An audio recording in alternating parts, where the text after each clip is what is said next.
Hello,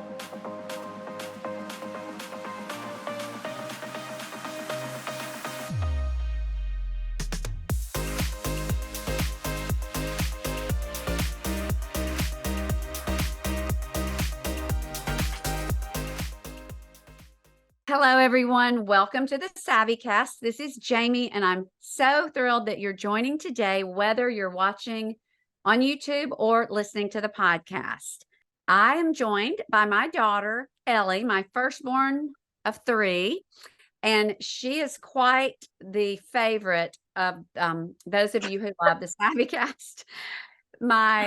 One of my podcast producers told me that our episode this time last year, the beginning of 2023, was one of the most downloaded episodes ever, second only to or equal to Maddie Pruitt of The Bachelor, her mom, which that's a good one too. Totally different topics. But I'm going to preface this by saying Ellie and I both are at 30A at the beach, in a beautiful, lovely home that my husband, her dad, rented for the family.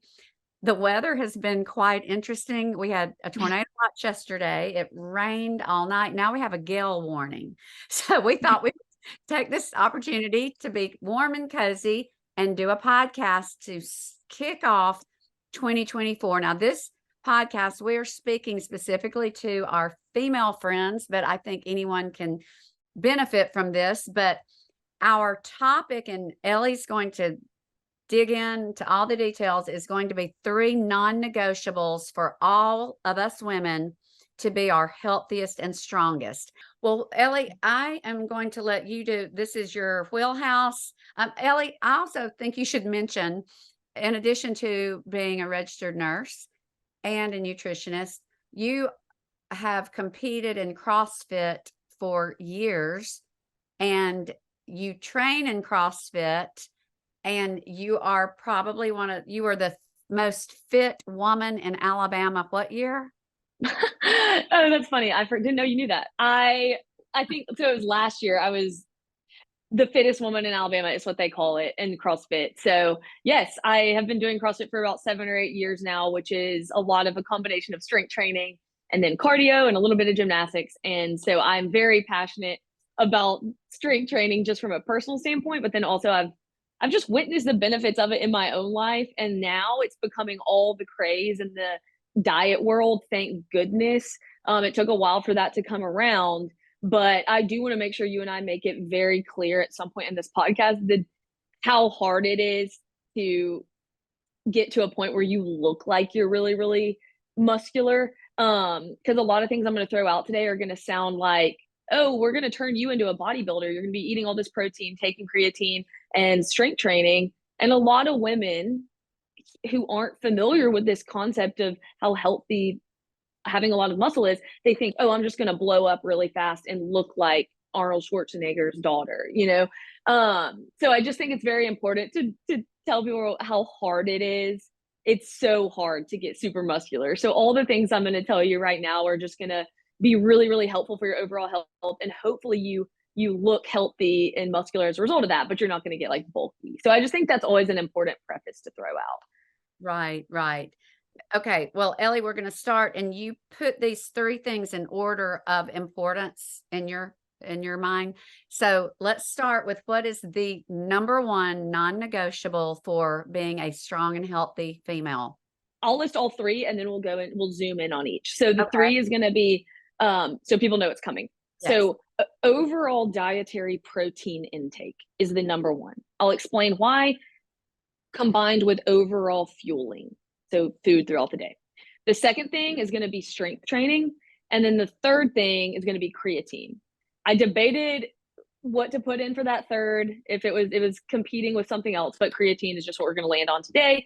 And I'll explain why. So these are in order of ability to execute, and then inherent value, in my own opinion. So I'll start with protein intake. Okay. So we know muscle is essential for fat loss.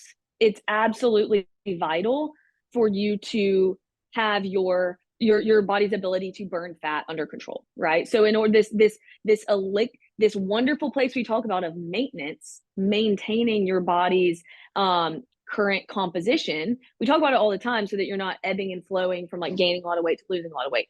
That's where everyone wants to be. And in order to maintain a healthy body composition, you have to have muscle, because that, and lots of it, hopefully, because that regulates your body's metabolism and it keeps it high, right? It keeps your body burning a lot of calories. But, and we know muscle is important for independence as we age, being able to stand up, walk around, all of that. So all of these tips are going to hinge on building and preserving your muscle mass. Okay, so that's my preface. Okay, Ellie, for someone who may not, maybe are my age or perimenopause, midlife, who just does not do any kind of strength training, what does that do? Like, why is that a bad thing? Because I know we're losing it as we age, but what's the shocker that should make all of us, get to the gym and strength training?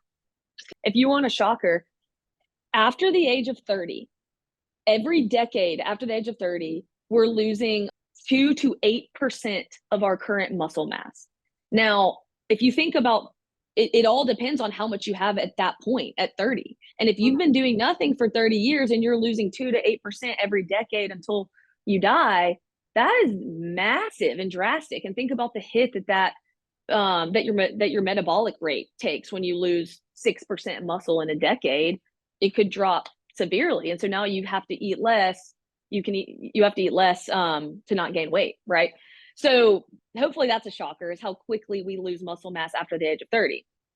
But the beautiful thing is there's things you can do to mitigate that loss and even gain muscle. So we'll talk about that. But I want to say this. The reason I'm starting with protein intake first is because nutrition is the cornerstone. 100% of the people in this world that are alive have to eat. We have to eat to be alive. So everyone is doing nutrition one way or the other, but not everyone is exercising. Only I think the stat is that 50% of Americans actually exercise, and only 24% of Americans actually are doing it the right way. And we'll define the right way later with strength training, specifically progressive overload. So that should be an eye-opener for people, that if everyone's eating, that honestly is the most important starting point. And it's the lowest hanging fruit that we can grab and actually execute and say, okay, if I'm going to eat, this is if everyone's eating, protein intake is going to be the best thing I can control to maintain muscle mass. Okay. But can I ask you one? I know asking you too many questions can get you off track. Is our skeleton a muscle mass? Okay. Are you asking if bone is muscle mass? Is that what you're asking? No. Okay. Well, Here. Okay. I know it's bone, but isn't protein vital to preserving your skeleton as well? Okay. Yes. So this is important. Definition is very important. When we say lean body mass, we're referring to, yes, skeletal muscle, but also bone and organs.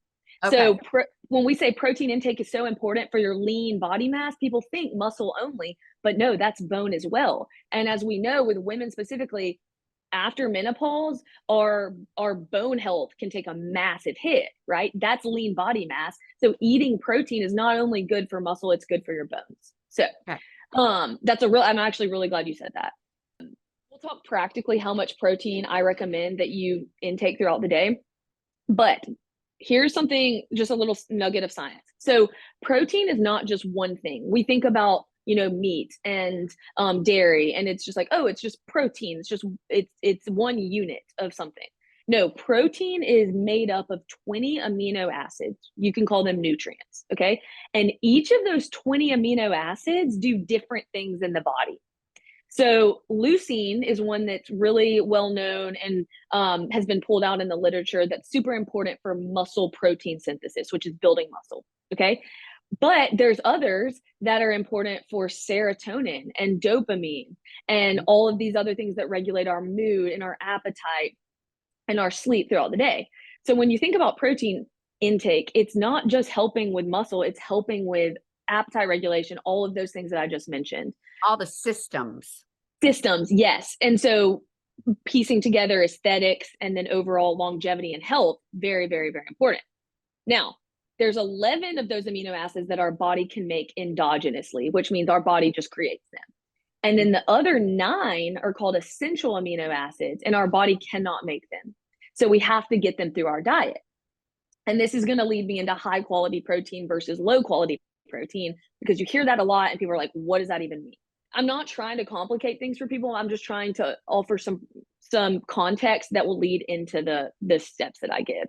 Okay, so talking about the amino acids that we have to get through our diet, sometimes you'll hear that referred, those high quality protein sources referred to as complete proteins. Have you ever heard that?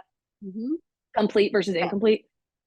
When we're talking about, I say, Mom, I want you to get 70% of your ideal body weight in grams of protein per day, of high quality protein.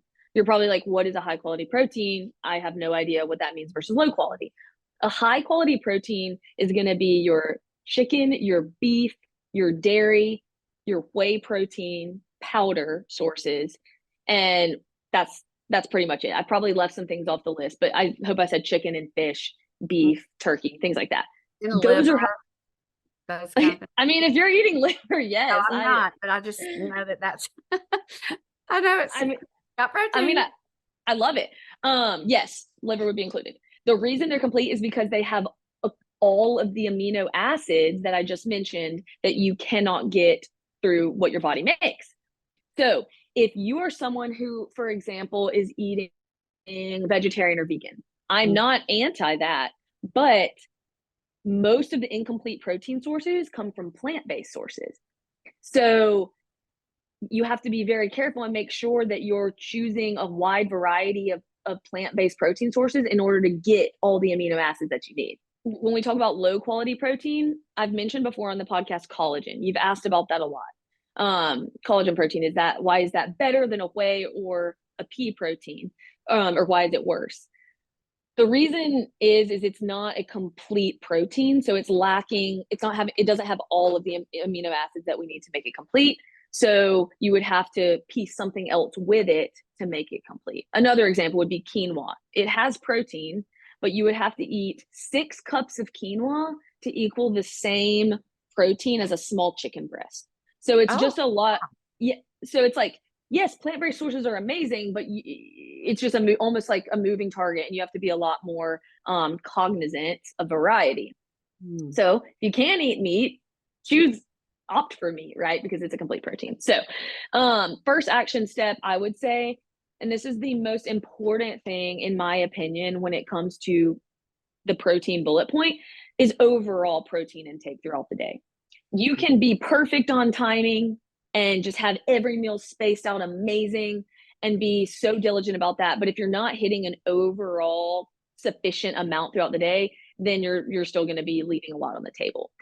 Amount of protein or grams is paramount.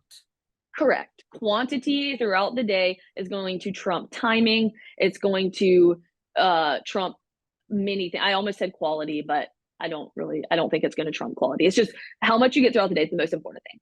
Okay. And you might be asking, how much do I need to get throughout the day?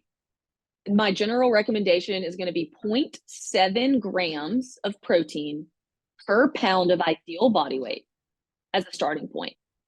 And then all the way up to eating your ideal body weight in grams of protein. And that's typically the easier one to think about math-wise, and then you can reduce down from there. But let's just say someone's ideal body weight is 150 pounds. Then the top end of that range would be 150 grams of protein. And then 70% would be, I could do the math real quick. Let's say if I weigh 125. 125 grams is my goal, but 70% of 125 is the minimum. Is that what you're saying? Correct, which would be 87. Okay, so you need to know your minimum and you need to know your ideal. Correct. Okay. And for most women who haven't had much exposure to working with a nutritionist or tracking protein, they're going to be doing really good to hit the minimum. Right. Which in the instance that you just said, 87 grams of protein. If you eat 3 meals a day, that's about 30 grams of protein per meal. So, and if you think about it, like, that's still hard to do.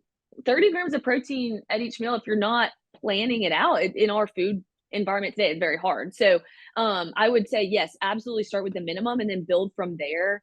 But no one should be scared of that top end of the range of eating your ideal body weight in grams of protein. That should be a goal that you aspire to because of Right. all of the positive benefits you're going to get from eating that much protein. I'll always preface and say, if you have any type of kidney issue, talk to your doctor, and always talk to your doctor, because I'm not a medical doctor, so I'm not giving medical advice. Right.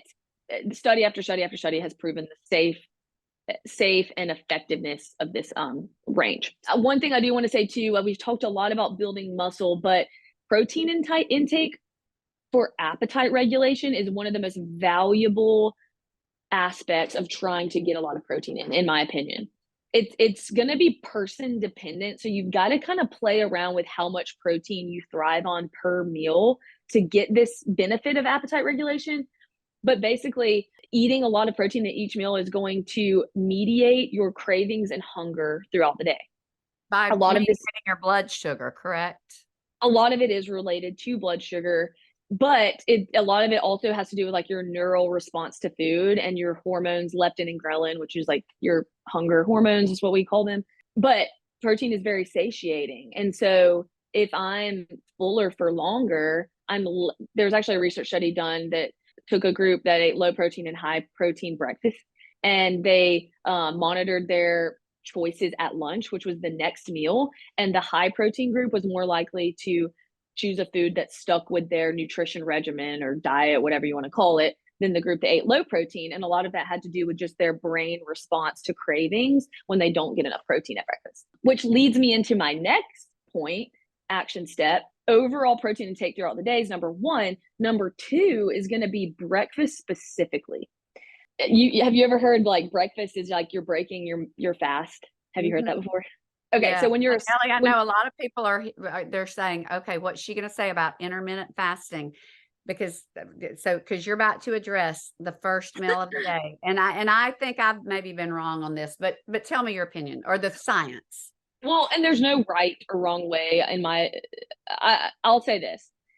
I will so confident in the value of a high protein breakfast that I am not going to ever recommend intermittent fasting right off the bat to someone, but there's absolutely some people that it works well for. So I'm never going to take that off the table. But my first recommendation is going to be 30 to 50 grams of protein at breakfast in the morning, because going back to the most important point of overall protein intake throughout the day, if you don't get that 30 to 50 grams in at breakfast, you're not going to hit your target. It's just impossible. Like, how are you going to get 130 grams of protein in if you skip breakfast? Like, that's 2 meals of 70 grams. Yeah. Okay, that's a great point.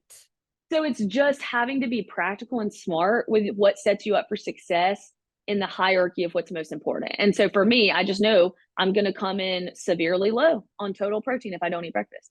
Now, also going back to my breaking your fast, your body is in a state of fasting when you're asleep, right? You're not giving it any food. So your muscle, when you wake up in the morning, they're primed to take in nutrients. Like, they are ready to suck them in the same way that once you finish a workout, your muscles are primed to take in nutrients. They're starving for them, right? And so we can really take advantage of that state of our muscles in the morning by giving it a super high protein breakfast. And it's going to just, for lack of better terms, just suck it in and really, really absorb it. So one quote that I love by Dr. Gabrielle Lyon, she's created the Center of Muscle-Centric Medicine. A lot of the info I get is from her, and she's an incredible source. She basically just says it doesn't have to be complicated. It just needs to be executed. So for your 40 gram of breakfast meal and 40 gram of protein breakfast in the morning, that could be 2 cups of cottage cheese for all I care, with 2 eggs. That's not pretty, but it gets the job done. It checks the box. It's not complicated. It's just executed. That could be 2 eggs with a protein shake. You know, if you're in a big rush, that could be 2 scoops of a protein powder in a smoothie. Like, yes, protein powder is not better than chicken breast, but are you getting protein in rather than not enough? Yes. So sometimes you have to do 2 scoops of protein powder. So really, honestly, that is one of the biggest things to me, is getting 30 to 50 grams of protein in at breakfast. Now, Ellie, I'm going to ask this for me, but hopefully this will help someone else. Your dad and I try to work out, do our weight training at 6 in the morning. Can that breakfast with all that protein come after that? Or is it supposed to come before a heavy, heavy workout? So yes, yes, it absolutely can. I think, especially with I could y'all, never eat that much that early. right? And then you have to think about then, okay, at that point, now your workout's going to suffer because you just ate a massive meal. So a lot of nutrition is weighing the pros and cons of things. It's never like completely black and white. Oh, you have to eat breakfast at this time. What I will say though is that I've had clients who I've recommended, okay, let's say they get up in the morning and they go straight to work out. You might benefit from a little applesauce, unsweetened applesauce squeeze pack on the way to the gym if you need a little bit of energy or a little bit of glucose. You don't have to do that. Or some coconut water even has a little bit of carbs that you can drink that's not heavy on your gut when you're working out. But if you are going to be someone who works out super early, all you're doing is you're just making your muscles more primed to take in nutrients when you're working out. So just make sure after you either drink a shake with protein powder and carbs, or you go eat, which is better, a big balanced meal with a fat, a complex carbohydrate, and a lot of protein. Okay, wonderful. Okay, wonderful. Yes. And I'm just going to throw mine in. I very heavily rely on a good quality protein powder. It makes it so easy to meet those goals. So I'll link to my favorites if you approve, and then you can link to some of yours, because you get you some cottage cheese and some protein powder and some, almonds. That's a fabulous meal with 100% with some berries for yeah. antioxidants and a complex carb.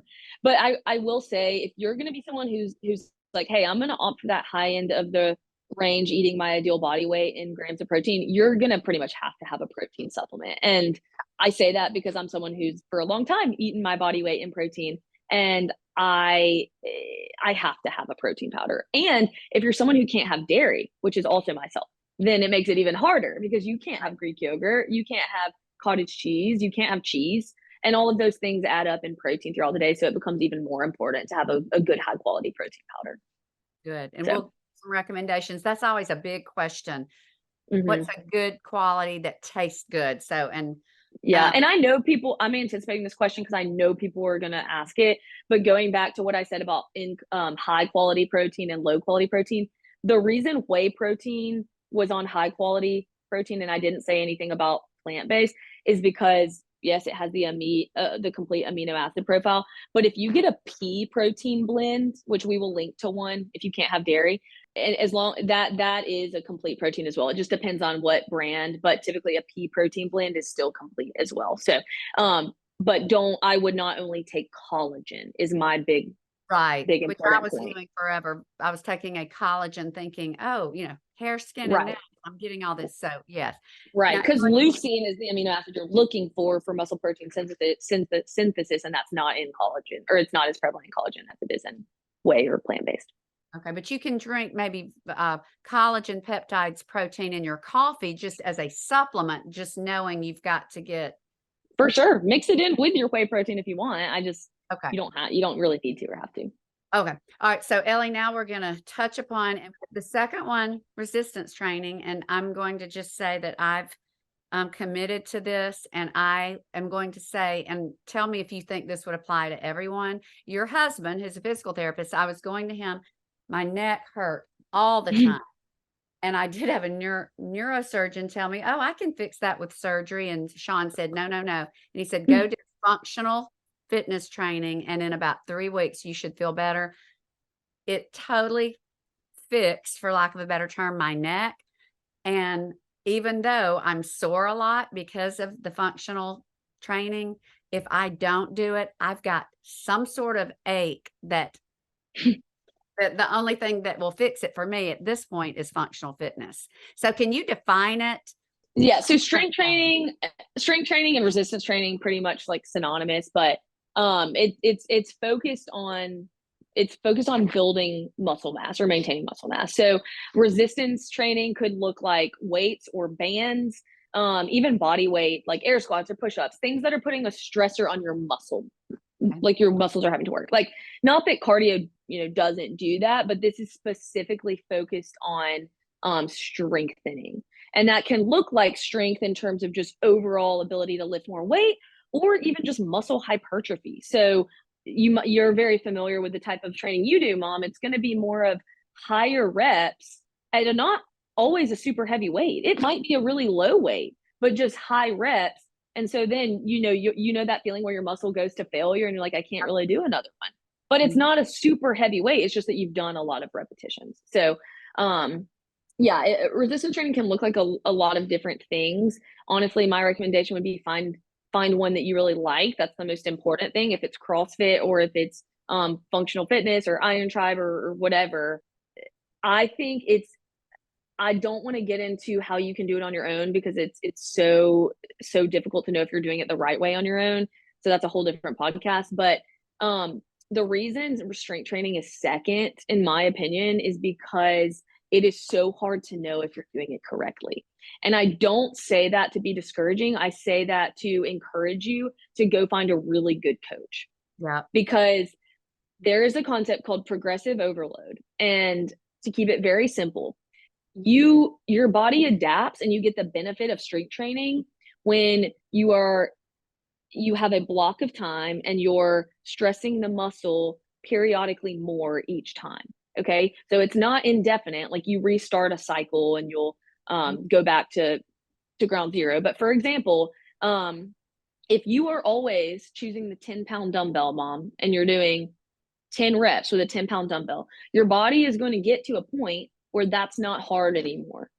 And so if you don't either increase the reps to 12 or increase the weight to 15 pounds, or you do an additional set, if you normally do 3 sets, and then now this time you do 4, if you don't increase that, then your body adapts, and now it's no longer the stressor or enough of a stressor for your body to change. So I'm not going to get scientific with it. The easiest thing to do to curtail all the complication is to go find a good coach and find a good program. And I'm going to second that. And your dad and I both go to the same place, and it's grueling at times, but we have both said we would no more be pushing ourselves like Lewis pushes us at Torque, where we go. We would never do that.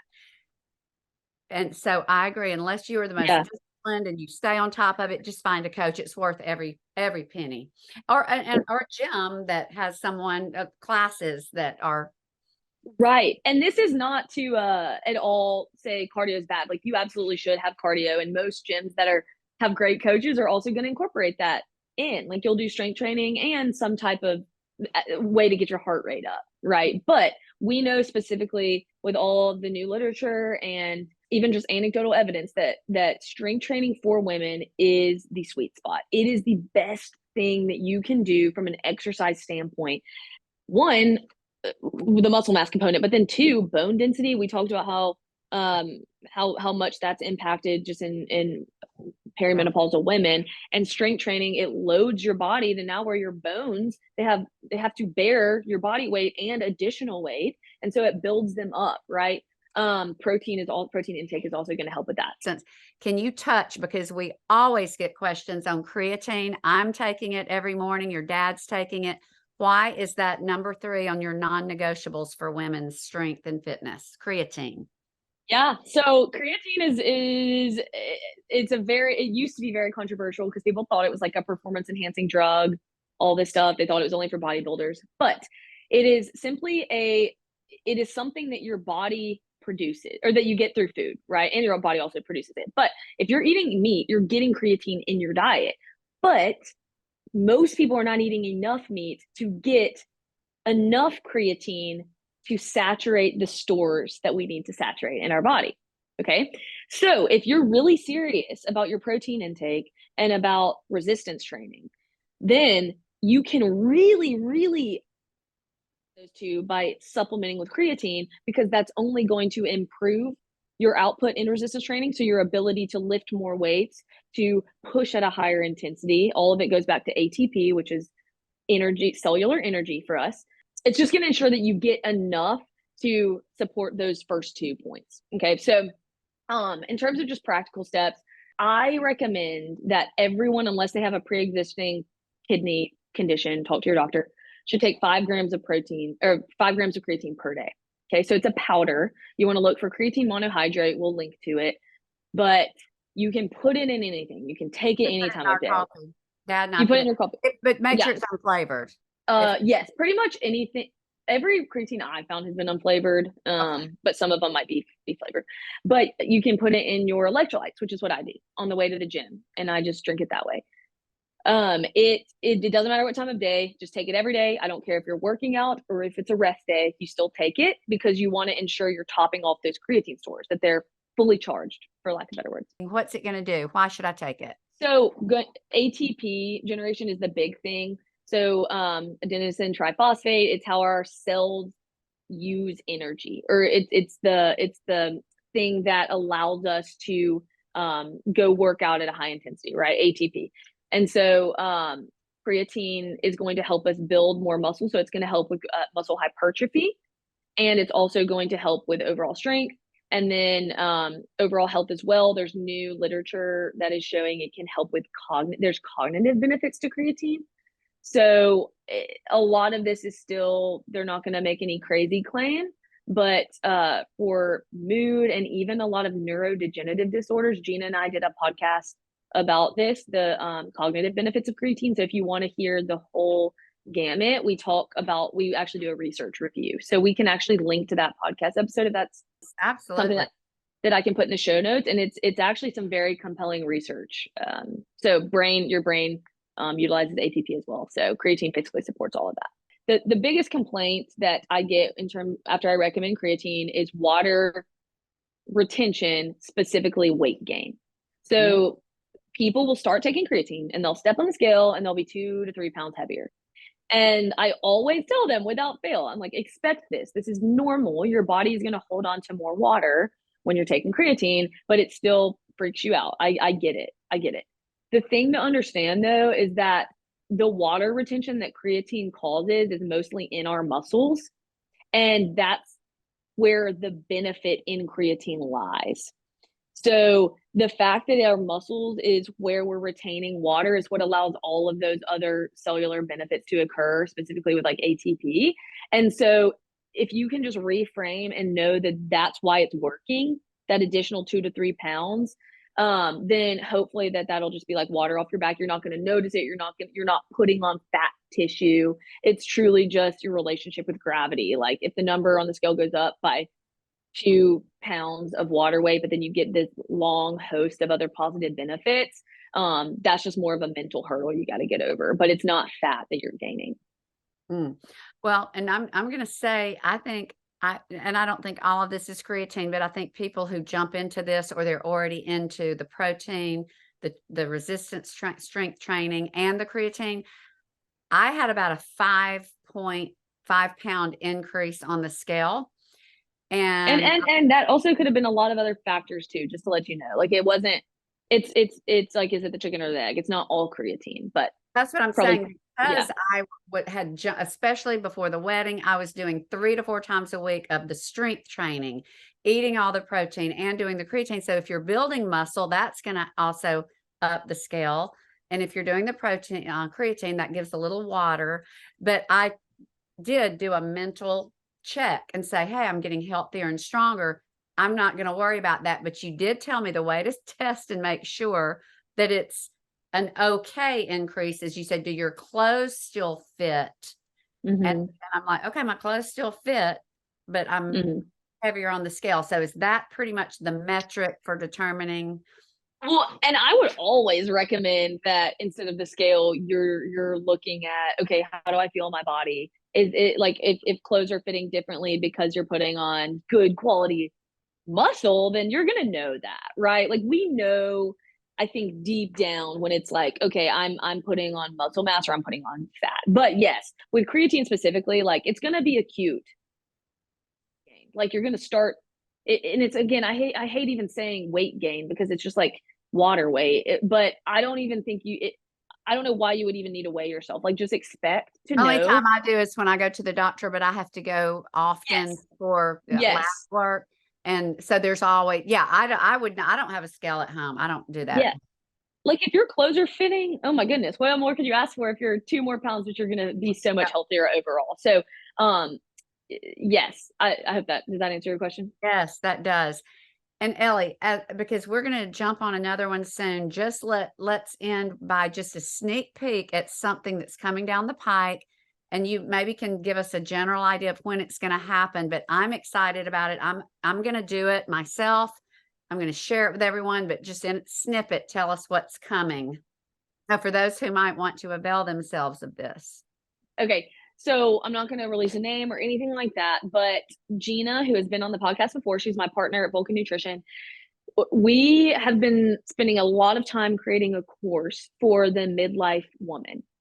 And so this is going to be a 4-week course where we're going to essentially lay out education, but then also very practical guidance for a lot of these things, these 4 main pillars that I talk about: movement, nutrition, lifestyle, and mindset. And our ultimate goal is to rewrite this narrative that we have created in our culture around menopause and women's health around midlife. Because the reality is that in the West, we have scared the living daylights out of women when it comes to midlife and their health. And that's not the norm everywhere else. Like we have told women, there's this narrative that the middle years around menopause are going to be their most unhealthy. They're going to gain weight that they're never going to be able to get off. They're going to feel terrible. Sex is going to be painful, which it is. Like, I'm not saying this stuff is not a reality, but we've created a really, really scary narrative when there are a lot of things that we can do that are in our control, to where we really can make these the best, healthiest, happiest, most pivotal years in our life. And the encouragement in it is that for most women, this juncture of menopause can be such a powerful catalyst for the change that they've wanted to make, but that they've never made in their lives. And then menopause almost, or perimenopause, whatever you want to call it, can sometimes be a really good foundation to make that change, because we feel so out of control when the reality is like there are a lot of things that you can control to make those years not as bad as people tell you they're going to be. Right. So. And I can attest they're not as bad as people told me, at least Yeah. my Well, experience. and everyone's individualized. So we're not trying to sit here and promising something that, Right. is going to make all your symptoms go away. That's not the case. It's just, we want to be a solution of not treating the symptoms like modern medicine does, and saying, hey, how can we get to the root of 4 major buckets in your life that are going to just spring forward in so many different positive ways when it comes to your health, your mindset, your nutrition, all those things. So we'll give more details later because it's still in the works. So that's just kind of a teaser, but it will be launching hopefully in the first few months of the new year. Wonderful. Well, everyone, if you please check out the show notes, you'll see how to follow Ellie on Instagram and keep updated with the course, get all of these tips and links of things that we've shared. So check out the show notes. Ellie, we look forward to having you again when this course launches. And to all of you, thank you for watching, listening. I appreciate you. And until the next episode, you have a fabulous rest of your day. Hi, everyone. I hope you enjoyed this episode of the SavvyCast. If you'll take the time to rate, review, and subscribe on iTunes, that would mean so much. As always, thank you for listening and have a blessed day.